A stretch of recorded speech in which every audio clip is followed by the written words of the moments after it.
অতনুর মুখে মেঘনাথের নাম শুনে মেঘনাথের ওপরে রেগে গেল অর্জুন। হ্যাঁ বন্ধুরা, সম্পূর্ণটা জানতে ভিডিওটা প্রথম থেকে শেষ পর্যন্ত দেখতে থাকুন। ধারাবাহিকের শুরুতে দেখা যাচ্ছে যে গঙ্গার এত ভালো কাজের জন্য গঙ্গাকে তো পুরস্কার দেওয়ার জন্য স্টেজে তুলেছে ডিজি স্যার।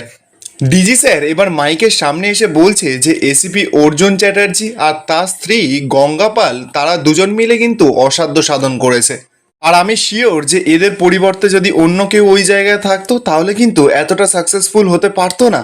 এরকম ধরনের আতঙ্কবাদীদের সঙ্গে লড়াই করে এদেরকে কাবু করাটা কিন্তু যথেষ্ট মনের জোর আর সাহসের দরকার হয়। আর সেই সাহসিকতা গঙ্গা আর অর্জুন প্রমাণ করে দেখিয়ে দিয়েছে। আজকালকার দিনে সত্যি কিন্তু গঙ্গার মতন স্বার্থত্যাগী মেয়ে কোথাও খুঁজে পাওয়া যাবে না। সত্যি কথা বলতে গঙ্গা যেভাবে বোমটা নিয়ে পালিয়ে রক্ষা করেছিল, বোমটা ডিফিউজ করে, এটা কিন্তু সত্যি একটা অবিশ্বাস্য কাণ্ড। আর আমার তো ওখানে দাঁড়িয়ে গঙ্গাকে স্যালুট করতে ইচ্ছা করছিল। সকলে তো এবার গঙ্গার জন্য খুশি হয়ে জোরে জোরে হাততালি দিচ্ছে। জি স্যার তো মাইকের সামনে আরও বলছে যে গঙ্গা যে কাজটা করেছে তার জন্য আমাদের পুলিশ ডিপার্টমেন্টের তরফ থেকে গঙ্গাকে ব্রেভারি অ্যাওয়ার্ড দেওয়ার সিদ্ধান্ত নেওয়া হয়েছে। এবার তো দেখা যাচ্ছে যে মন্ত্রীমশাই স্টেজে এসে গঙ্গার হাতে তো একটা অ্যাওয়ার্ড তুলে দেয়। এবার তো ডিজি স্যার গঙ্গাকে বলছে যে গঙ্গা, তুমি মাইকের সামনে এসে তোমার মতন করে কিছু একটা বলো। গঙ্গা তো এবার একটু ঘাবড়ে ঘাবড়ে মাইকের সামনে গেছে। গঙ্গা তো এবার মাইকে গিয়ে বলছে যে এই পুরস্কারটা শুধুমাত্র আমার একার নয়। আজকে যদি স্যার আমার পাশে না থাকতেন। অর্জুন তখন পেছন থেকে বলছে যে না গঙ্গা, এই পুরস্কারটা শুধুমাত্রই তোমার। আমি তো সেরকম কিছুই করিনি, তুমি সকলের কাছে একটা এক্সাম্পল হয়ে থাকবে গঙ্গা। এখনো যে অনেকটা পথ চলা বাকি, এখনো অনেক কাজ করা বাকি, অনেক বড় পুলিশ হয়ে তোমাকে দেখাতে হবে গঙ্গা। গঙ্গা তো এবার অর্জুনের পাশে গেছে, গিয়ে বলছে যে স্যার আপনি আমার পাশে থাকলে আমি সমস্ত কিছু করতে পারবো স্যার। এদিকে দেখা যাচ্ছে যে স্টেজের ওপরে তো মন্ত্রীমশাই চলে এসেছে, মাইকের সামনে এসে বলছে যে আমি অর্জুন আর গঙ্গাকে কিছু একটা দিতে চাই। তো এবার সকলে তো অবাক।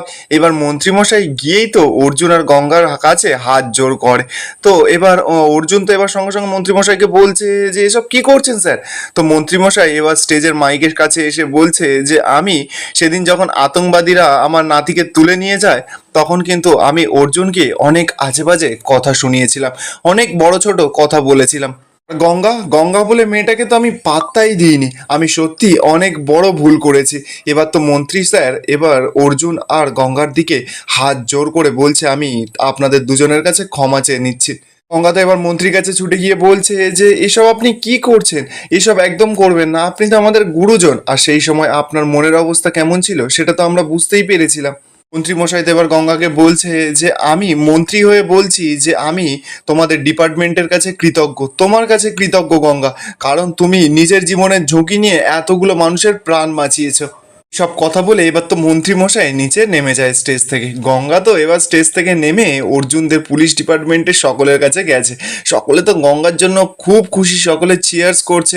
উপালিও তো এবার গঙ্গার কাছে গেছে, গঙ্গাকে জড়িয়ে ধরেছে। গঙ্গা তো এবার সকলকে ওই ট্রফিটা দেখাচ্ছে, যে এই ট্রফিটা ও পেয়েছে। তখনই দেখা যাচ্ছে যে গঙ্গার ফোনে তো জেঠি ফোন করেছে। জেঠিকে তো গঙ্গা বলছে যে হ্যাঁ জেঠি, বেশিক্ষণ সময় লাগবে না, আমরা এক্ষুনি ফিরে যাচ্ছি, এক্ষুনি ফিরে যাব। অপরদিকে দেখা যাচ্ছে যে অহনা তো রেগে পুরো লাল হয়ে আছে, ঘরের জিনিসপত্র সব ছুঁড়ে ছুঁড়ে ফেলছে। সেখানে মেঘনাথও তো পৌঁছে গেছে। অহনা চিৎকার করে বলছে যে আমি আর পারছি না, আমার বাবা পর্যন্ত আপসেট হয়ে আছে, আমি কিছুতেই পারছি না। ওই অর্জুন চ্যাটার্জি সকলের সামনে ওই গঙ্গাকে জড়িয়ে ধরলো। এতে ওর ইমেজে দাগ পড়লো না, দাগ পড়লো না। সমস্ত কিছুর সময় শুধুমাত্র আমি। এখন না অর্জুন চ্যাটার্জির কলারটা ধরে আমার জিজ্ঞাসা করতে ইচ্ছা করছে যে আমি কি খেলনা? যখন যে চাইবে এই অহনাকে নিয়ে খেলতে পারে। এই অহনা ব্যানার্জির কি কোনো প্রেস্টিজ নেই? আমি সমস্ত কিছু শেষ করে দেবো, এই বলেই তো অহনা সব জিনিসপত্র ছুঁড়ে ছুঁড়ে ফেলছে। মেঘনাথ এবার অহনাকে শান্ত করবে বলে ঘরের ভেতরে ছুটে ছুটে ঢুকে এসেছে। এসে অহনাকে বলছে যে তোমার মাথাটা কি একেবারে খারাপ হয়ে গেল নাকি, শান্ত হও শান্ত। এসো না, তুমি এসো খাটে বসো, আমি তোমাকে সব এক্সপ্লেন করে দিচ্ছি যে এখন কি হচ্ছে বা পরে কি ভবিষ্যতে হবে, বসো বসো। ওনা তো এবার রেগে মেগে গিয়ে খাটে বসেছে। মেঘনাথ এবার ওনার পাশে বসে বলছে যে এইভাবে যদি চার পাঁচটা জিনিস ভেঙে তুমি যদি গঙ্গার থেকে জিতে যেতে তাহলে আমিও তোমার সঙ্গে আরো চার পাঁচটা জিনিস ভেঙে দিতাম, কিন্তু সেটা তো হওয়ার নয়। আর তুমি আমি দুজনে মিলে তো বুঝেই গেছি যে ওই গঙ্গা বলে মেয়েটা অর্জুনের জীবনে কিছুটা জায়গা করে নিয়েছে। এখন কিন্তু আমাদের উত্তেজিত হয়ে পড়লে চলবে না, এটা তো ফ্যাক্ট, এটা তো আমাদের মেনে নিতে হবে। তো অহনত এবার চিৎকার করে বলছে যে তাহলে করবোটা কি? মেঘনাথ তো এবার ঘাবড়ে গেছে, বলছে যে আমি তো ওটাই বলছি যে আমাদের এখন একটু ঠান্ডা থাকতে হবে। দেখো তুমি একটু মাথা ঠান্ডা করে ভাবো, আমিও তো কমবার ফেল করিনি, আমারও কমবার হয়রানি হয়নি, কিন্তু এই যে আমি এত বড় একটা প্ল্যান করলাম সেটাও পুরোপুরি ফেল হয়ে গেল। আমি কি কই চিৎকার করছি না আর 5টা জিনিস ভাঙছি? এই যে এত বড় একটা প্ল্যান আমি আর তোমার বাবা মিলে একটা প্ল্যান করলাম, কিন্তু সেটা পুরোপুরি ফেল হয়ে গেল। এখন আবার তোমার বাবা আমাকে অপমান করবে, আগেও আমাকে অপমান করেছে, আজে বাজে কথা বলবে, আবারও নিশ্চয়ই অপমান করাবে। আবার নয় এটাও হতে পারে যে গুন্ডাদের দিয়ে আবার মারও খাওয়াতে পারে। আমি কিন্তু তাও আমার মাথাটা ঠান্ডা রেখেছি। এই যে গঙ্গা পাল কি করলো, পচা টমেটো আর পচা ডিম নিয়ে গিয়ে নাকি টেররিস্টদের সঙ্গে মারপিট করে জিতে গেল। এটা পুরো আনএক্সপেক্টেড। এরপর নাকি বোমটা শর্ট সার্কিট হয়ে গেল, কি বোম দিয়েছিল কি জানি, আর মাঝখান থেকে গঙ্গা একটা ব্রেভারি অ্যাওয়ার্ড নিয়ে চলে গেল। আর এগুলো কি আমার জন্য ভালো হলো? আমিও তো কিন্তু চাইলে চিৎকার করতে পারি, রেগে যেতে পারি, কিন্তু আমি কি সেগুলো করছি? অপরদিকে দেখা যাচ্ছে যে গঙ্গা আর অর্জুন তো বাড়িতে ফিরে এসেছে। জেঠি আর পিয়ালি তো এবার ছুটে গেছে। জেঠি তো বরণ ডালা সাজিয়েছে, অর্জুন আর গঙ্গাকে বরণ করে। বরণ করে পিয়ালির হাত থেকে মিষ্টিটা নিয়ে ওদেরকে খাইয়ে দেয়, দিয়ে বলছে যে তোরা দুজন দাপিয়ে বেড়া, ঘরে বাইরে সব জায়গায় তোরা দাপিয়ে বেড়া। আমি তো সব কিছু টিভিতে দেখলাম, গর্বে আমার বুকটা ফুলে গেছে রে। আর গঙ্গা, গঙ্গা তো তুই নিজের জীবনের কথা না ভেবে অন্যদেরকে বাঁচানোর জন্য নিজের জীবন দিতেও রাজি হয়ে গেলি। গঙ্গা এবার জেঠিকে বলছে যে আমি তো সামান্য মানুষ জেঠি, আমি চলে গেলে কারোর তো কোনো ক্ষতি হবে না। উপালিত এবার রেগে মেগে গঙ্গাকে বলছে যে তুমি সব কিছু জেনে গেছো তাই না গঙ্গা, আর যেন কোনোদিনও এরকম কাজ করতে তোমাকে না দেখি। অর্জুন তো এবার গঙ্গাকে টোন কেটে কেটে বলছে যে হ্যাঁ, ওর নাম গঙ্গা পাল, কোনো কথা যদি একবারে শোনে তাহলে তো অনেক ভালো হয়েছে। গঙ্গা তো এবার একটু রাগমাগ দেখিয়ে জেঠিকে বলছে যে দেখেছো তো তুই জেঠি, কেমন ভাবে একটু সুযোগ পেলেই আমাকে সব সময় বকে দেয়, সারাক্ষণ বকে।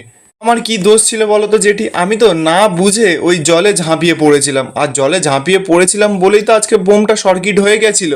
অর্জুন তো এবার গঙ্গাকে বলছে যে কি হয়ে গিয়েছিল। তো এবার অর্জুন জেঠিকে বলছে যে তুমি তাড়াতাড়ি বরণ করে দাও, ওর ইংরেজি কিন্তু বোমের থেকেও ভয়ঙ্কর। উপালিত এবার অর্জুনকে বলছে যে আর বকাবকি করলে হবে না, এবার বকাবকি করা বন্ধ কর। আর গঙ্গা এরকম কিন্তু সবসময় শর্টকাট করলে হবে না, ওটা শর্ট সার্কিট হয়ে গিয়েছিল। যেটিতে এবার গঙ্গা আর অর্জুনকে বলছে যে তোদের যে কি বলে আমি ধন্যবাদ জানাবো আমি সত্যি জানি না। আর গঙ্গা, গঙ্গা তুই ভেতরে আয়, তোকে অনেকক্ষণ আমি বাইরে দাঁড় করিয়ে রেখেছি, তোরা দুজনে ভেতরে আয়। গঙ্গা আর অর্জুন তো এবার ঘরের ভেতরে ঢুকছে। জেঠি তো এবার পিয়ালিকে বলছে যে এই ভালো ভালো খাবারের ব্যবস্থা করতে হবে কিন্তু। পিয়ালি তখন বলছে যে হ্যাঁ হ্যাঁ। এদিকে দেখা যাচ্ছে ঠিক তখনই তো সিন্ধুজা সেখানে চলে আসে। সিন্ধুজা এসেই বলছে যে এই তো চলে এসেছে এই বাড়ির হিরো আর হিরোইন, বিশ্ব জয় করে তাহলে ফেরা হলো, বাড়িতে তো আর মাতামাতি শেষই হচ্ছে না। জেঠি তো এবার সিন্ধুজার কাছে গেছে, গিয়ে বলছে যে মাতামাতি করার মতনই কাজ ওরা করেছে রে ছোট, এবার কিন্তু তুই বেশি বাড়াবাড়ি করে ফেলছিস। তোর ওদেরকে ভালো লাগছে না, তোর তোর ওদের কাজে ভালো নাই লাগতে পারে, তুই ভালো মন্দ বলিস না, তাহলে আমাদের সুস্থ মস্তিষ্কে কিন্তু এটাই বলছে যে ওরা ভালো কাজ করেছে, তাই আমরা ওদের প্রশংসা করছি। হিন্দুজা তো এবার জেঠির কথা শুনে চমকে যায়, জেঠিকে বলছে যে দিদি ভাই তুমি এটা কি করছোটা কি, সকলের সামনে তুমি আমাকে ছোট করছো। জেঠি তো আবার সরাসরি বলছে যে আমি তোকে অপমান করছি না, আমি তোকে শাসন করছি। তুই আমাকে নিজের দিদি বলে মনে করিস কিনা আমি জানি না, কিন্তু আমি আর তোর দাদা সবসময় তোকে বোন হিসাবেই মেনে এসেছি। আর এখানেই আজকের এপিসোডটা শেষ হয়ে যায়। আপনাদের কি মনে হচ্ছে যে সিন্ধুজার মুখে কি এবার গঙ্গা ঝামা ঘষে দেবে? কমেন্টে আপনাদের মতামত অবশ্যই জানাবেন। আর ভিডিওটা ভালো লেগে থাকলে চ্যানেলটা অবশ্যই করে সাবস্ক্রাইব করে যাবেন।